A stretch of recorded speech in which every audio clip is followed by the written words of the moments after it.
Hi friends, आज मैं आप लोगों को 7 से 10 अलग अलग तरीके का राइजर बताऊंगा। तो करना चाहिए नहीं करना चाहिए इसके लिए आप पूरा वीडियो देखना।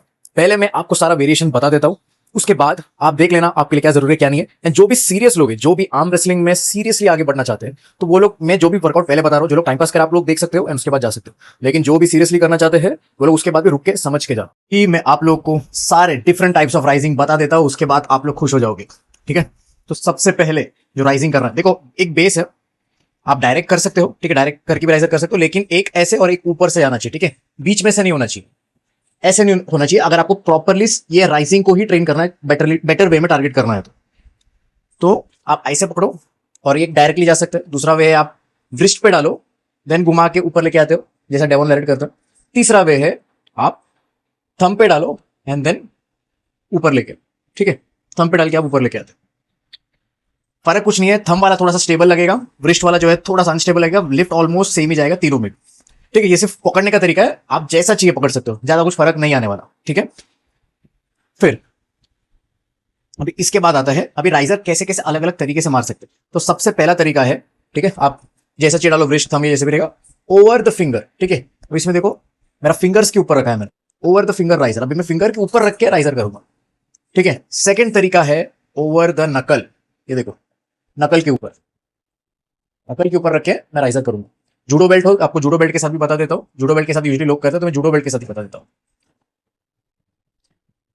ठीक है, आप ऐसा पहने, ऐसा आया, ये नकल के ऊपर ऐसे। ठीक है, ये था फिंगर के ऊपर, ये था नकल के ऊपर, और ये था बिलो दी नकल। ओके, अब ये जो राइजिंग है ये मैं केबल के ऊपर बता रहा हूं। ठीक है, आप राइजिंग विदाउट केबल कैसे करोगे ऑन द फ्लोर, वो मैं आपको समझाता हूं। ठीक है, बेसिकली नेक्स्ट 3 तरीका जो है वो ऑन द फ्लोर, फ्लोर से जो लोग है जिसका अगर पुली का सेटअप नहीं है वो फ्लोर से कैसे कर सकते हैं, ये तरीका जो है मैं आपको बताने वाला हूं। ठीक है, तो स्ट्रैप बांधने का तरीका सब कुछ सेम है। ठीक है, एंड जो करने का तरीका है वो भी सेम है, फिर भी मैं आप लोगों को बता देता हूं कि कैसे करना है फ्लोर से। सबसे पहले समझ लो, एक टेबल पे आप एक आर्म रेसलिंग का सेटअप कैसे लोगे। आप आपका हाथ को टक करोगे, बराबर प्लेस करोगे एंड एक टाइट पोजीशन रखते हो, एंड देन आप आपका आर्म रेसलिंग खेलते हो या जो एक्सरसाइज करते हो। ठीक है, अभी आप देखो जैसा मैंने रखा है इसको वैसे के वैसे ही मैं लेके आया। ठीक है, एंड बेंड होके मैं 90 डिग्री पे इसे होल्ड करूंगा। 90 डिग्री का मतलब मैं 90 डिग्री नहीं बोल रहा हूं, मेरा हाथ जो है वो फ्लोर से पैरेलल होना चाहिए। ठीक है, तो मैं बॉडी उस हिसाब से एडजस्ट करके बेंड करूंगा एंड देन मैं अपना परफॉर्म करूंगा जो राइजर है। अभी फ्लोर का तरीका भी सेम ही है, देख लो। ठीक है, अभी मैं इसे पहनूंगा रिस्ट पे डाल के, एक है जो फिंगर से, एक है जो नकल से, एक है जो बिलो द नकल है। तीनों में से कोई भी अलग अलग टाइप के राइजर्स है। ठीक है, तो आपको करना कैसा, सेम वे।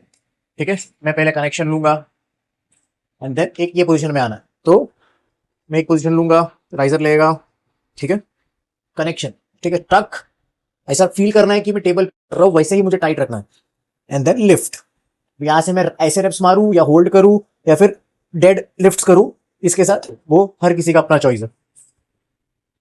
तो तीन तरीका मैंने इस पे बताया। अभी राइजर अगर आपको आइसोलेटेड लेना, बैक प्रेशर को ट्रेन किए बगैर, तो तरीका अगेन सेम है। आपको ऐसा कुछ टेबल चाहिए, आप ऐसे रखोगे एंड देन आप इस पर ऐसा प्लेस करोगे एंड देन आइसोलेट करके राइज करना है आपको।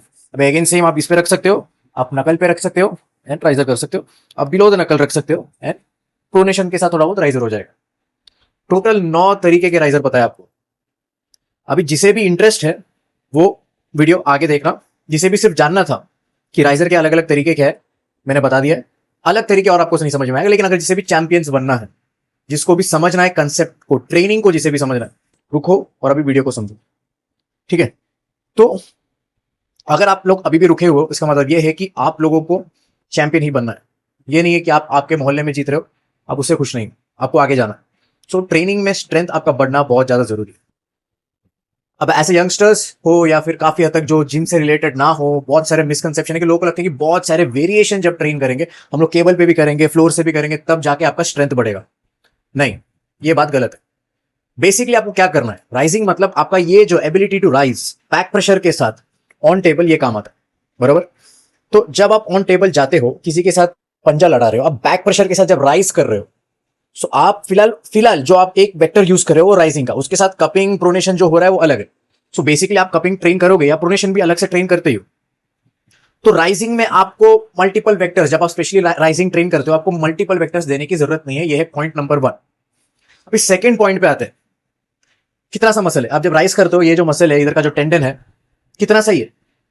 अगर बड़े से बड़े मसल को भी आप ज्यादा से ज्यादा 12 सेट्स देते हो, एंड पर वीक अगर हाइपरट्रोफी बेस है तो मैक्सिमम 20 जाता है, लेकिन अगर स्ट्रेंथ बेस है तो मैक्सिमम मैं बोल रहा हूं बड़े मसल को 12 सेट जाता है इन अ वीक। मैं एक दिन की बात नहीं कर रहा हूं, इन अ वीक बोल रहा हूं। सो ये जो इतना छोटा मसल है, क्या आप 12 सेट दोगे? पहली बात तो नहीं, दूर दूर तक नहीं। और मैं हफ्ते की बात कर रहा हूं, दिन का बात तो दूर दूर की, दिन में तो उतना लेना ही नहीं है। तो आप बहुत सारे वीडियोस देखोगे इंस्टाग्राम पे, 10 different ways of training riser, 5 different ways of training riser. Different ways है, लेकिन उसमें से आपको जो सूटेबल है, आपका कोई पर्टिकुलर पोर्शन वीक है, आप खेल रहे हो एंड आपको समझ में आ रहा है कि मेरा हाँ ये पोजीशन से, ये एंगल से मेरे को वीक लग रहा है, वो आपको इंक्लूड करना है एंड आपको सिर्फ और सिर्फ उसी पे फोकस करना है। अभी मैं आपको एक एग्जांपल देता हूं, ठीक है। मेरा कपिंग बहुत स्ट्रांग है, मेरा प्रोनेशन बहुत स्ट्रांग है, लेकिन मेरा राइजिंग मतलब ये जो राइज करने का एबिलिटी है वो नहीं है, फॉर एग्जांपल। तो इस केस में मैं ओवर द फिंगर राइज ही करूंगा। ओवर द फिंगर, ये ऐसा किया, ये हो गया ओवर द फिंगर। नकल वाला और ये वाला नहीं करूंगा मैं, क्योंकि जो नकल वाला है एंड बिलो द नकल वाला है उसमें हल्का सा प्रोनेशन एंड कपिंग इन्वॉल्व होता है। So, इसीलिए मैं क्या करूंगा, मैं प्योरली ओवर द नकल ही करूंगा। अभी कुछ सिनेरियो डिफरेंट हो सकता है मेरा कपिंग एंड प्रोनेशन इतना स्ट्रॉन्ग नहीं, वीक है थोड़ा सा। सो मैं चाहता हूं कि मेरा राइजिंग में भी थोड़ा सा प्रोनेशन या कपिंग एंगेज रहे। वो 100% नहीं होता, लेकिन हमें राइज करके हल्का सा प्रोनेशन पे ध्यान देना पड़ेगा। सो उस केस में आप बिलो द नकल करते हो, बिलो द नकल करते हो। एंड अगर आप ओवर द नकल करते हो, कहीं ना कहीं दोनों के बीच में आता है। अच्छे से राइजिंग पे भी हल्का सा, एक प्रोनेशन पे भी इफेक्ट आता है इसका, हल्का सा कपिंग पे भी इफेक्ट आता है इसका, अगर आप सही एंगल पे रखते हो। सो वो एंगल एंड ऑल हम लोग बाद में डिस्कस करेंगे। मेरा और वीडियोस, मस्त मस्त वीडियोस आएगा। तो मेरा आज का जो मुद्दा है वो ये है कि आप आपके ट्रेनिंग में मैक्सिमम एक वेरिएशन, मैक्सिमम 2 वेरिएशन, या फिर मिनिमम 1 वेरिएशन काफी है आपका स्ट्रेंथ बढ़ाने के लिए। अगर आप बहुत सारे वेरिएशन लोगे तो गारंटी है आप एक लेवल पे आओगे, आपका स्ट्रेंथ अटकेगा, गारंटी है, लिख के ले लेना, अगर आप बहुत वेरिएशन लोगे। सेकंड चीज है, हाँ, अगर आप वेरिएशंस ले सकते हो, फॉर एग्जांपल अगर आप समझो 3 वेरिएशन, मैक्सिमम समझो 3 तक भी जा रहे हो, लेकिन बाकी 2 वेरिएशन अगर आप ले रहे हो तो वो बहुत ही लाइट या एक बहुत ही मॉडरेट वेट, लेकिन फेलियर से बहुत ही दूर। आप कनेक्शन बनाने के लिए, एक mind and muscle connection develop करने के लिए ले रहे हो तो एक स्मार्ट वर्क है। लेकिन आप लिफ्टिंग के बेसिस पे कर रहे हो ताकि स्ट्रेंथ बढ़ाना है, नो।